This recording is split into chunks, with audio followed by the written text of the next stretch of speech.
तुम काफी बदल गए हो।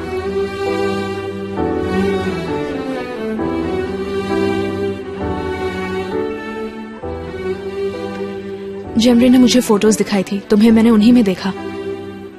अच्छा, ऐसा क्या? इसने तो तुम्हारी बचपन की भी फोटोज देखी है, जब तुम सिर्फ 4 साल के थे। हाँ, तब से तो बहुत बदल गए हो, सच में। ठीक कहा।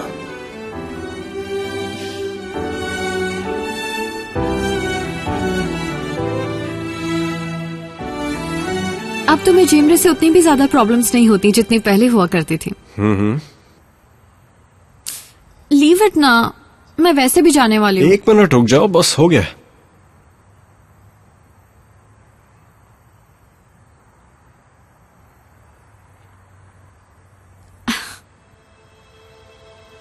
थोड़ा पर्सनल टाइम चाहिए था। I missed you so much.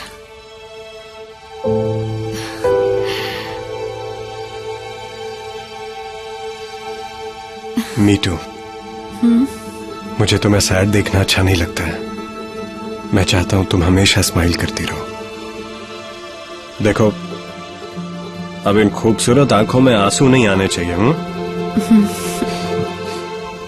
मुझे कभी छोड़ना मत गुने। मैं चाहती हूँ कि हम हमेशा साथ रहें। सच में? देखते हैं, अगर तुम्हारी कुछ सालों बाद भी यही विश रही तो। तब भी मैं यही कहूंगी।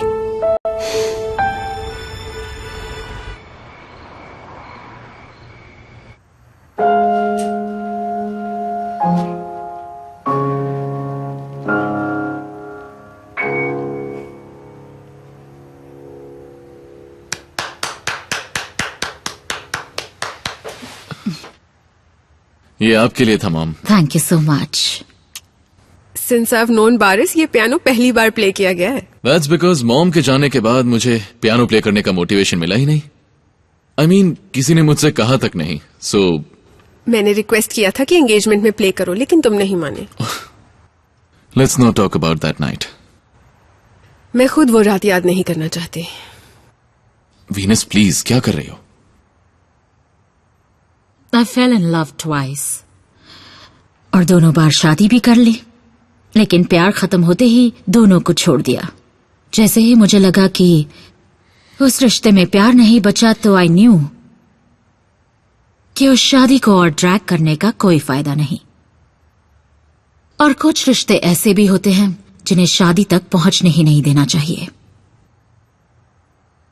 क्योंकि जब वो खूबसूरत ख्वाब अचानक टूट जाता है तो उसे एक्सेप्ट करना डिफिकल्ट होता है।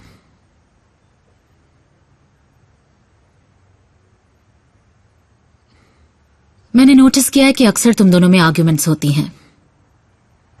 एक्चुअली अगर तुम दोनों का शादी से पहले ही ये हाल है, तो आई थिंक कि तुम्हें इसे खत्म कर देना चाहिए। यू नेवर नो, अगर तुम दोनों एक दूसरे से अलग रहोगे तो शायद ज्यादा खुश रहोगे।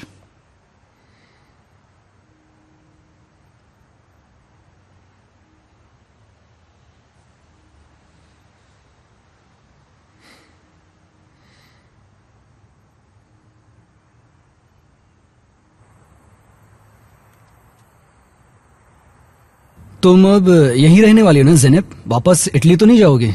अगर यहाँ सब कुछ ठीक हुआ तो मैं वापस नहीं जाऊंगी। सुनकर अच्छा लगा। दुआ करता हूँ इसे यहाँ जॉब मिल जाए।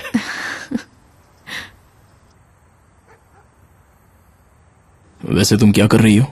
मैंने फैशन डिजाइनिंग की है। ये स्टाइलिस्ट बनने वाली है। बताओ इन्हें, कंपनी ने कैसे तुम्हें जॉब के लिए अप्रोच किया?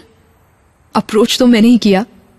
कॉलेज खत्म होने के बाद मैं वापस यहाँ आना चाहती थी, पर ये बात मैंने पापा को नहीं बताई थी, क्योंकि पता चलते ही ये मुझे वापस बुला लेते। फिर मैंने अपनी डिजाइन्स कुछ कंपनीज में भेजनी शुरू की।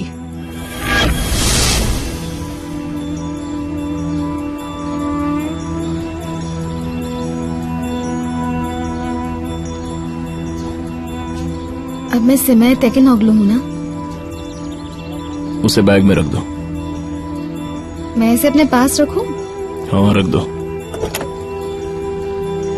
उसे मैं आईडी की तरह लेकर नहीं घूमना चाहता सी में।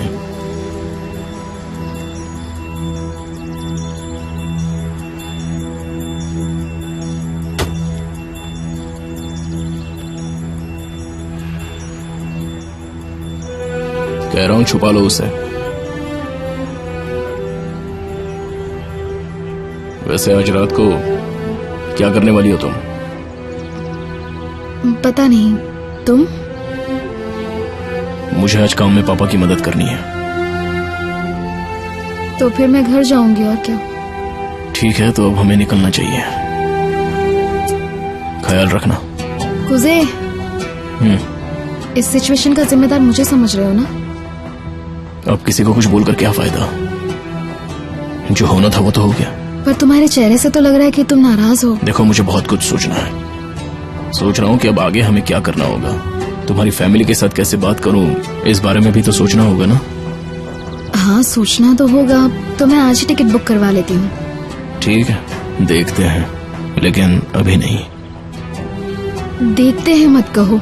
मैं उनसे कई हफ्तों से बहाने बनाए जा रही हूँ, और अगर मैं वहाँ चली गई तो वो मुझे वापस कभी नहीं आने देंगे।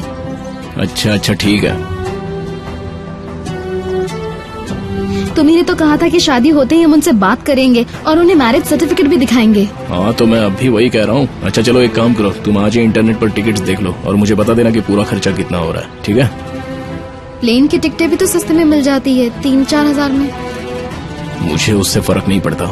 मुझे प्लेन की टिकट्स के प्राइस की कोई फिक्र नहीं है।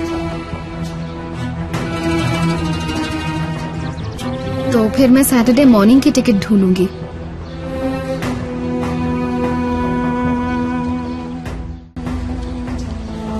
चलो। हम तुम्हारी मॉम को शादी के बारे में कब बताएंगे? अभी वो सब बताने में वक्त लगेगा। तुम थोड़ा सा ध्यान रखो और किसी को अभी मत बताना कि हमारी शादी हो चुकी है। ओके। हम पहले तुम्हारी प्रॉब्लम सॉल्व करेंगे, फिर मेरी प्रॉब्लम को सॉल्व करने के बारे में सोचेंगे। आओ, मैं तुम्हें टैक्सी दिलवा देता हूँ।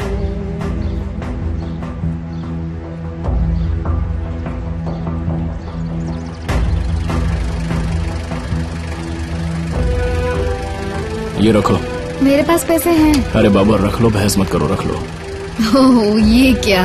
अब शादी हो गई है, मतलब तुम अब मुझे पैसे दिया करोगे, है ना? हाँ बिल्कुल। बैठ जाओ। हम कहीं बाहर नहीं जा सकते, मतलब लंच पे या कहीं और? मैं फिलहाल बिजी हूँ, बाद में बात करेंगे। पर आज रात घर तो आओगे ना? नहीं, आज नहीं, मैं कॉल करूंगा। चलो बाय। बाय।